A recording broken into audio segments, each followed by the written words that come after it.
বিশেষ দুটি কারণে বরিশাল বিভাগের প্রতি আমার আলাদা একটা ভালো লাগা। এর কারণ এই অঞ্চলে আলেম ওলামা বেশি, ঠিক কিনা বলেন? আজকের এই প্রোগ্রামে অনেক কওমি মাদ্রাসার মুহতামিম সাহেবরা এসেছেন, আমি শুনেছি।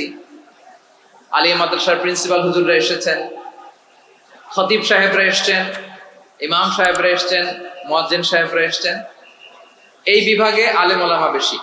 তার প্রমাণ এখানে এই বরিশালের ভেতরে আছে সারসিনা দরবার, ঠিক কিনা বলেন? অনেক হাক্কানি একটা দরবার। সারসিনার মরহুম পীর সাহেব হুজুরের খেদমত করেছি আমি অনেকবার, সুযোগ হয়েছিল আমার ছাত্র জামানায়। তো ওনাদের মাদ্রাসা কেন্দ্রিক অনেক খেদমত, আলহামদুলিল্লাহ। তারপর এই বিভাগে রয়েছে চরমোনাই দরবার, ঠিক কিনা বলেন? ওনাদেরও বিশাল মাদ্রাসা, ধর্মীয় অঙ্গনে, মাদ্রাসা অঙ্গনে, রাজনৈতিক অঙ্গনে ওনাদের অনেক খেদমত। তারপরে এখানে আছে ঝালকাঠি এনএস কামিল মাদ্রাসা। আমরা কায়েস সাহেব হুজুরের কথা শুনেছি, আল ইত্তেহাদ মা আল ইখতিলাফ, মতবিরোধের সাথে ঐক্য, অসাধারণ কথা। তো এই সমস্ত বড় বড় আল্লাহওয়ালাদের আগমন এই ভূখণ্ডে হওয়ার কারণে এখানে ধর্মীয় বিশৃঙ্খলা, মারামারি কম, আছে ঐক্য, ঠিক কিনা বলেন? বরিশাল বিভাগের প্রতি আমার বিশেষ ভালোবাসার এটা একটা কারণ। 2 নম্বর কারণ হচ্ছে, আমি ঢাকাতে যে মাদ্রাসায় পড়াশোনা করেছি, দারুন নাজাত সিদ্দিকিয়া কামিল মাদ্রাসা, আমার মাদ্রাসার শিক্ষক মন্ডলীর অধিকাংশ হচ্ছে এই বরিশালের, আলহামদুলিল্লাহ। আমাদের শ্রদ্ধেয় প্রিন্সিপাল হুজুর আখম আবু বকর সিদ্দিক হাফিজাহুল্লাহ ওয়া রাআহ, উনি এলাকার সহ পুরো দারুন নাজাত মাদ্রাসার অধিকাংশ আসাতাজা ইকরাম এই ভূখণ্ডের, এই অঞ্চলের হওয়ার কারণে ছোটবেলা থেকেই বরিশালের প্রতি আমার একটি ভালোবাসা। তো আমি অন্তরের অন্তঃস্থল থেকে আবারও শুভেচ্ছা জানাতে চাই। আমি আমাদের অনেক ভাইদেরকে দেখতে পাচ্ছি, আপনারা বসার জায়গা পাননি, দাঁড়িয়ে আছেন এবং খুবই নিশ্চুপ, শান্ত, সুশৃঙ্খল। The people of Barisal, they are very smart, আলহামদুলিল্লাহ, মাশাআল্লাহ। এবং শ্রোতা যাদেরকে দেখতে পাচ্ছি, বেশিরভাগের বয়স 15 থেকে 25। জেনজি, যেখানেই যাই জেনজি আমারে ছাড়ে না, মাশাআল্লাহ। আমি তো দেখলাম যে গতকালই এসে আপনারা বসেছিলেন, কষ্ট হয় নাই? সারাদিন খাওয়া দাওয়া করতে পেরেছিলেন তো? নামাজগুলো সময় মতো পড়তে পেরেছেন? মাশাআল্লাহ, মাশাআল্লাহ। আল্লাহ তাআলা কবুল করুক, আমরা পড়ি আমিন। আমার, আপনারা শুনেছেন যে প্রতিটি বিভাগে আমরা একটি করে প্রোগ্রাম দিচ্ছি, একবার করে সফর করছি। তারই ধারাবাহিকতায় বরিশাল বিভাগের এই প্রোগ্রাম আমাদের মাসুদ ভাইয়ের কারণে বাধ্য হয়ে আমাকে পটুয়াখালীতে দিতে হয়েছে। মাসুদ ভাই এমন ভাবে ধরেছেন, রিকোয়েস্ট করেছেন, সেটাকে ডিনাই করার, রিজেক্ট করে দেওয়ার সুযোগ আর হয়নি, আলহামদুলিল্লাহ। খুব চমৎকার একটি শহর, অসাধারণ একটি নগরী। আমি উপর থেকে দেখছিলাম, খুব গোছানো, খুবই গোছানো, সুন্দর একটি শহর, আলহামদুলিল্লাহ।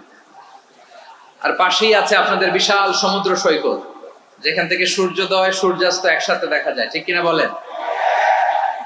বরিশাল বিভাগের প্রতি আগে থেকেই আমার আলাদা একটা টান, দুটো কারণে।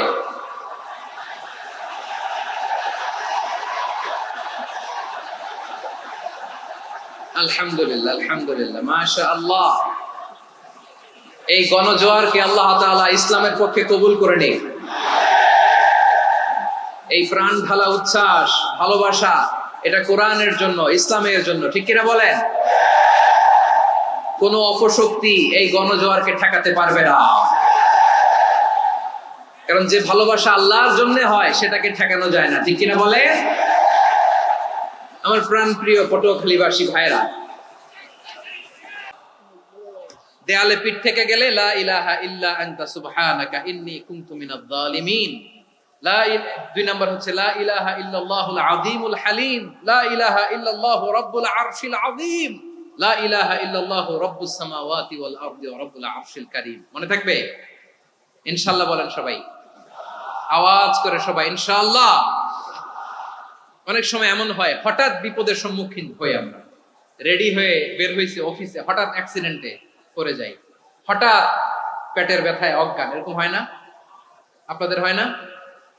বিষ্ণু ইসলাম বলেন, আকস্মিক দুর্ঘটনার বিপদ থেকে যদি কেউ বাঁচতে চায়, সকাল সন্ধ্যা যেন প্রত্যেকে এই দোয়াটা পড়ে। সকালে যদি 3 বার পড়ে, সন্ধ্যা পর্যন্ত হঠাৎ হঠাৎ বিপদ থেকে সে রক্ষা পাবে।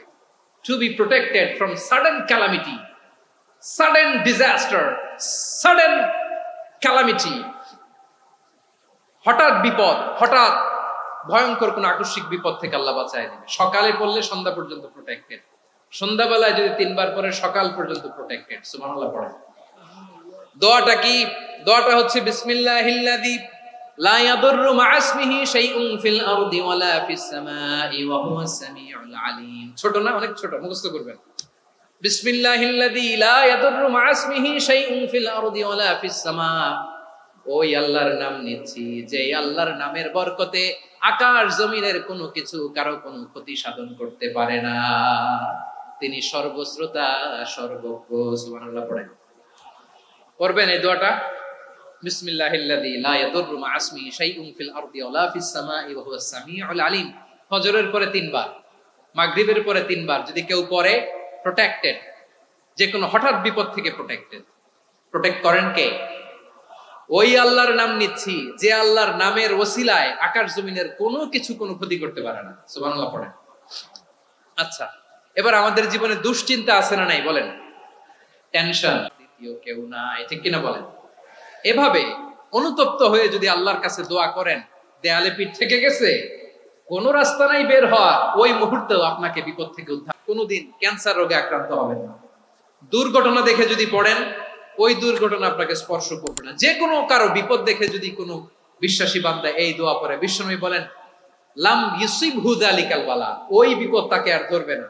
উফিয়া মিনহু মিন যালিকাল বালা কাইনাম মা কান, সে যতদিন হায়াত পাবে কোনোদিন ওই বিপদ তাকে স্পর্শ করবে না। এই দোয়াটা পড়তে রাজি আছেন আমার প্রিয় ভাইরা? তাহলে পুরো আলোচনার সেন্ট্রাল থিম হচ্ছে আমাদের জীবনে বিপদ আসবে, কষ্ট আসবে, দুঃখ আসবে, কিন্তু বিপদে আপদে আমরা হাল ছেড়ে দিব না, হতাশ হব না। মুমিন হতাশ হয় না, নিরাশ হয় না, হাল ছেড়ে দেয় না।